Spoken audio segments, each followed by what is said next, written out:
But I will tell you, maybe my biggest disappointment was this DREAM Act vote. You know, I get letters from kids all across the country. Came here when they were 5. Came here when they were 8. Their parents were undocumented.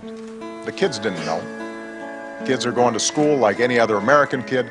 They're growing up, they're playing football, they're going to class, they're dreaming about college. And suddenly they come to 18, 19 years old, and they realize, even though I feel American, I am an American, the law doesn't recognize me as an American. I'm willing to serve my country, I'm willing to fight for this country. I want to go to college and better myself, and I'm at risk of deportation. And it is heartbreaking. That can't be who we are. To have kids, our kids, you know, classmates of our children, who are suddenly under this shadow of fear.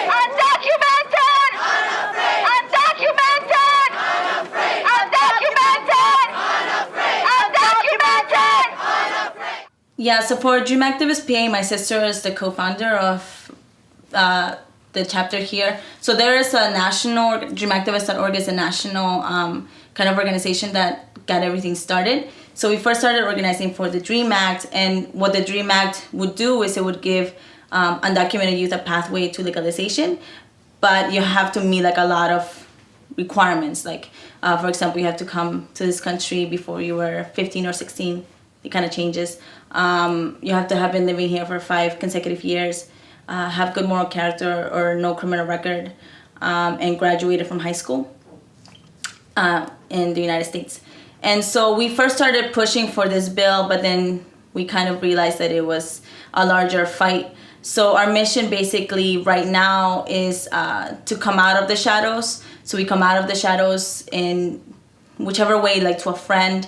It could be to a teacher, to a counselor, in a rally, at a vigil, at a panel discussion. And then the most, I think, the biggest escalation would be to do a civil disobedience action. So those are some of the ways that we do come out. And I guess for us, is basically taking back and saying that we're not afraid, you know. And it's important for us to come out because it's something that it's such a huge part of our lives that it's almost unbearable to be hidden. Thank you very much. Gentleman from Illinois is recognized for 2 minutes. I come here this evening to say to you, yes, let's give the Dream Kids an opportunity. They are American in everything but a piece of paper. They are just like my children and your children. But I say too, give them a chance. Give them the opportunity. The opportunity this Congress will not give their mothers, who are today finishing and toiling in Salinas, California, picking the fruit. Their mothers, who are in sweatshops in New York tonight, finishing their labor. Their mothers, who are in meatpacking plants in Iowa, sweating under terrible conditions. And that same despair and inequity and unfairness and injustice that their mothers suffer, let's say that this Congress will not allow them to suffer.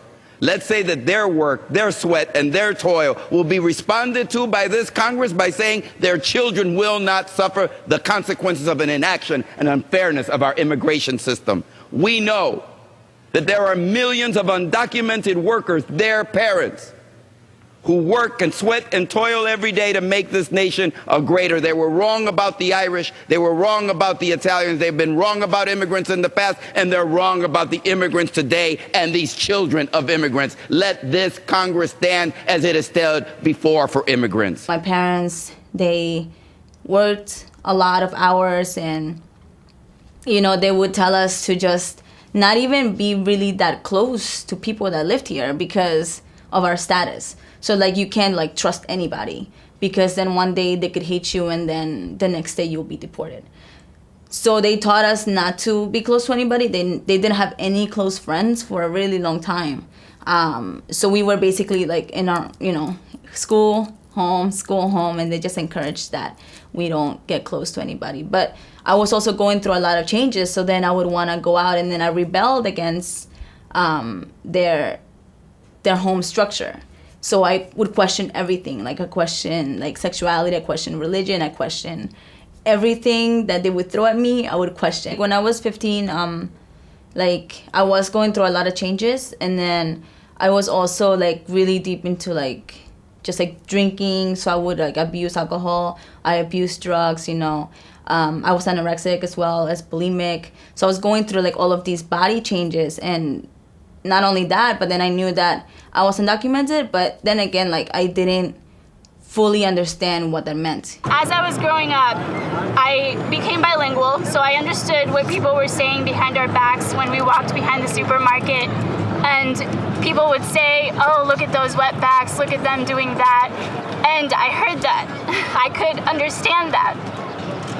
I would go to work with my dad, and I could hear them discussing his accent and him being brown and his choice of occupation. Yes, he was doing construction. That doesn't mean you have to stereotype me. I saw what it did to my mom as she was ashamed to walk in front of Americans speaking Spanish. I saw what it did to her when she said, don't speak to me in Spanish outside the door because they will judge us. My name is Cesar Marroquin.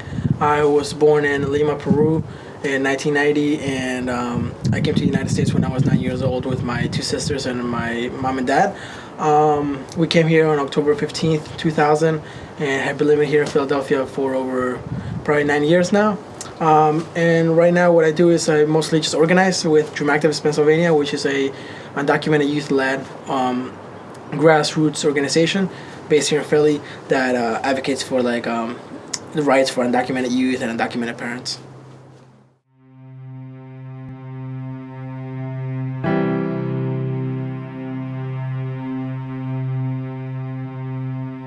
My name is Jessica. I am Miguel's fiance. Miguel has been gone since July 12th of 2011. This is something that we weren't prepared for. When Miguel was arrested on July 12th and thrown on the floor and treated like a criminal because of ICE, I was not thinking that this is the situation that we would be in now. Miguel has missed Noah's 4th birthday in November. He has missed our Christmas, which was very hard for Noah and Miguel at the same time. With Miguel not home to help take care of me and Noah and be there for the baby is very, very scary. And this is Noah. Can you say hi? Oh.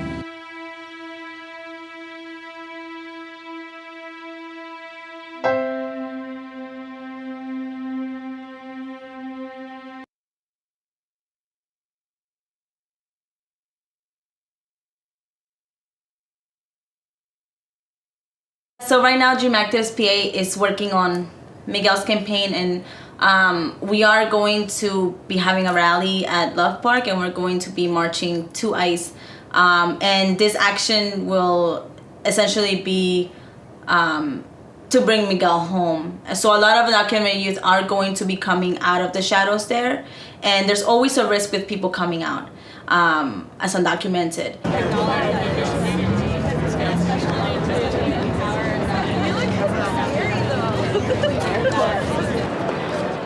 My name is Jessica Hedgen Lee, and I'm undocumented, unafraid, and unapologetic.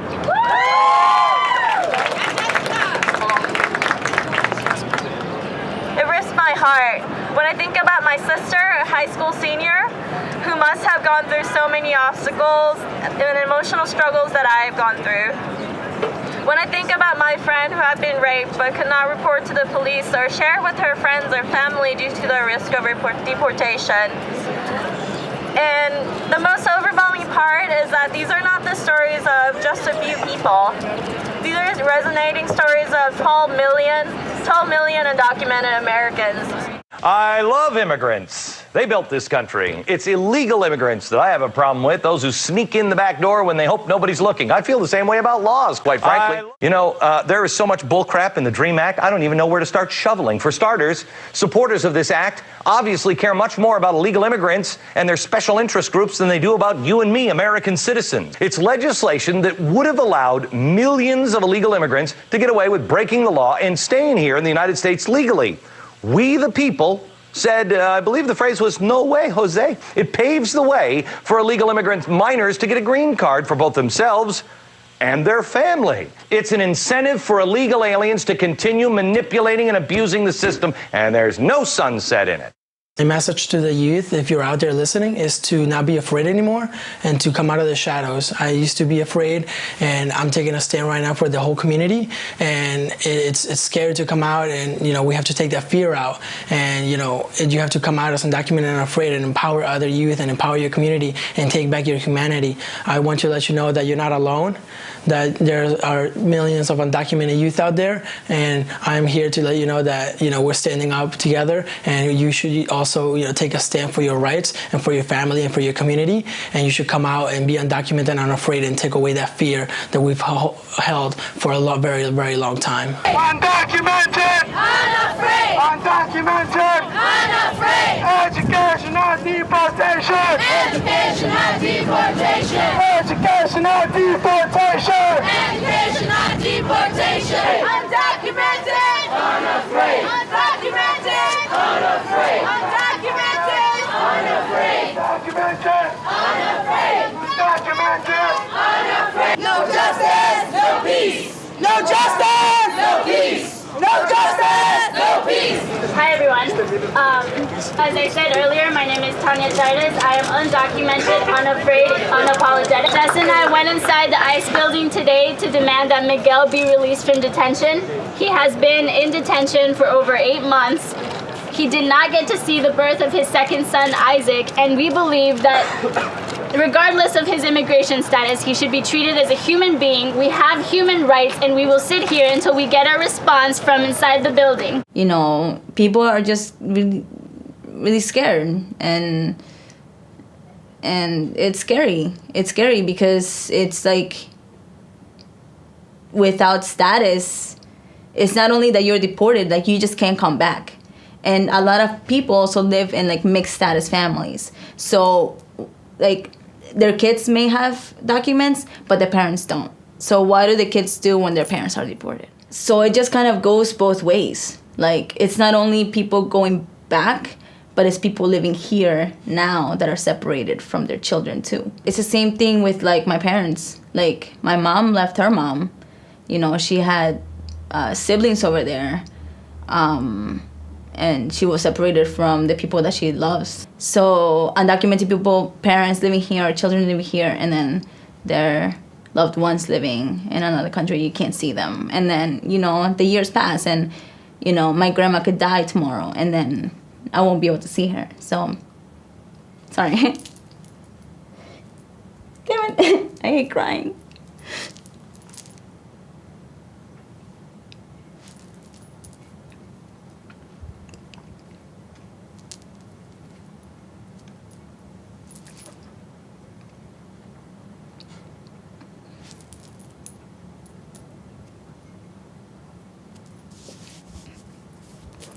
But yeah, it's really hard. Do you think your grandmother knows like how hard it is for you guys over here? We talk to her on the phone. We Skype.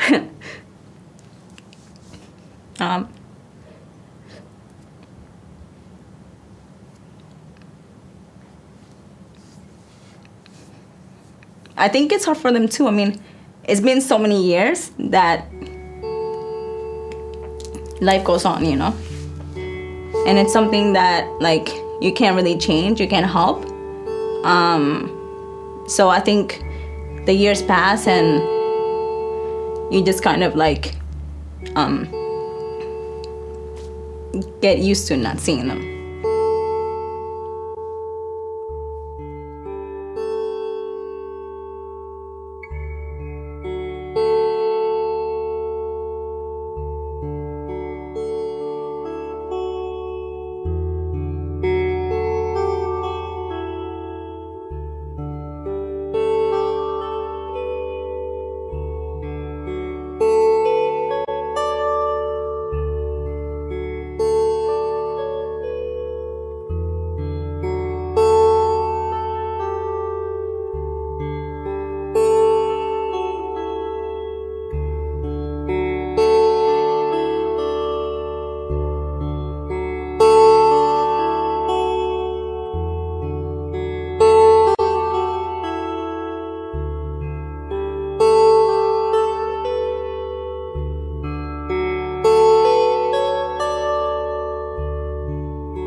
What do we do? Stand up, fight back! The parents are under attack. What do we do? Stand up, fight back! What do we do? Stand up, fight back! What do we do? Stand up, fight back! Undocumented! Unafraid! Undocumented! Unafraid! Undocumented! Unafraid! Undocumented! Unafraid! Undocumented! Unafraid!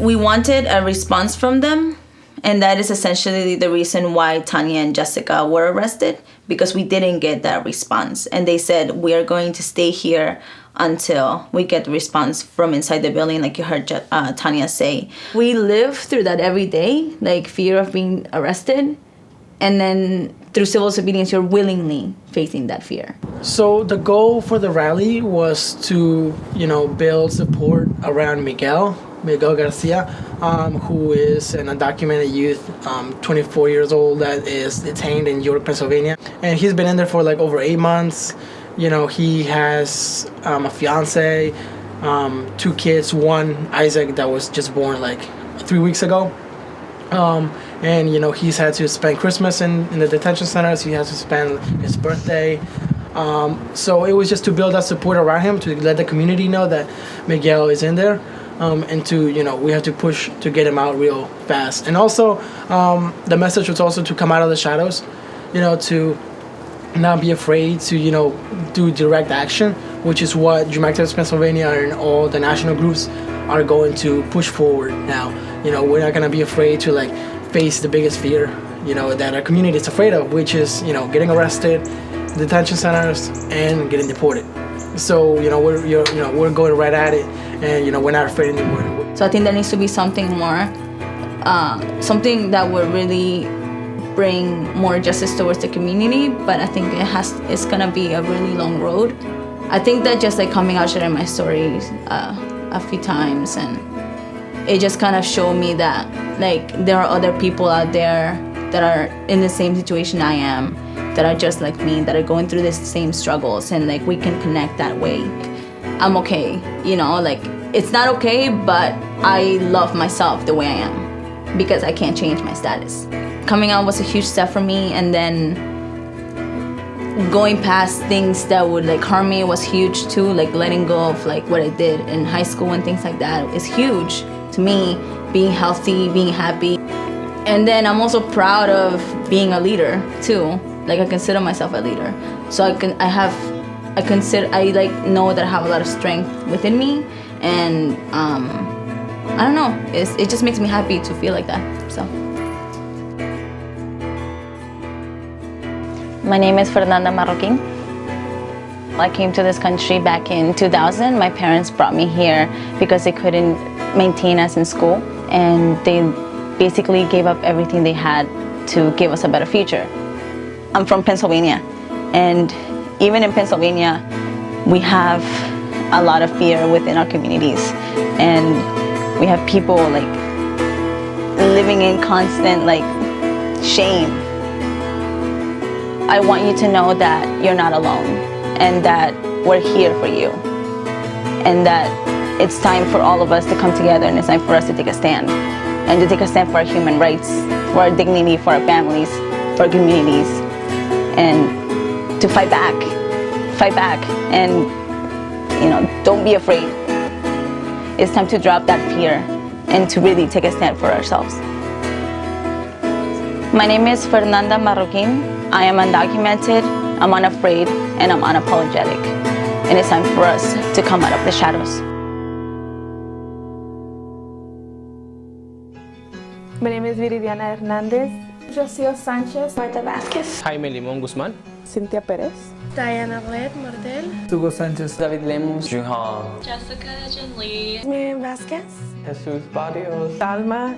Jorge Luis Herrera. Ernesto Sumaya. Luis Serrano. Krishna Avila. Ruben Barrera. Maisha Arellano. Nico Gonzalez. Tanya Chidas. Stephanie Hernandez. Isaac Burr. Calma de Jesus. Jonathan Perez. Cesar Marroquin. I felt ashamed of being undocumented. I felt that my friends were going to judge me. I am afraid. And being out here and doing this and, you know, being arrested, that's the fear that is in our community every day. I thought I couldn't go to college. I thought, you know, what am I doing here?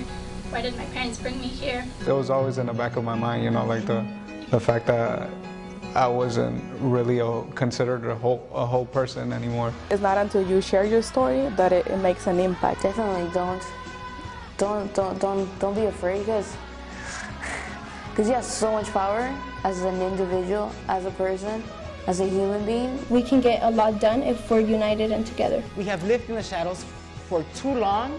We will no longer live in fear, and we will stand up and fight back. Because the youth are going to come out, and the youth are going to show us that we're bigger than anything anyone has ever imagined. And we need to take a stand. My name is Nico Gonzalez. I'm undocumented. Undocumented. I am undocumented. I am undocumented. Undocumented. Undocumented. Undocumented. I am undocumented. I'm undocumented. My name is Fernanda Marroquin. I am undocumented, I'm unafraid, and I'm unapologetic.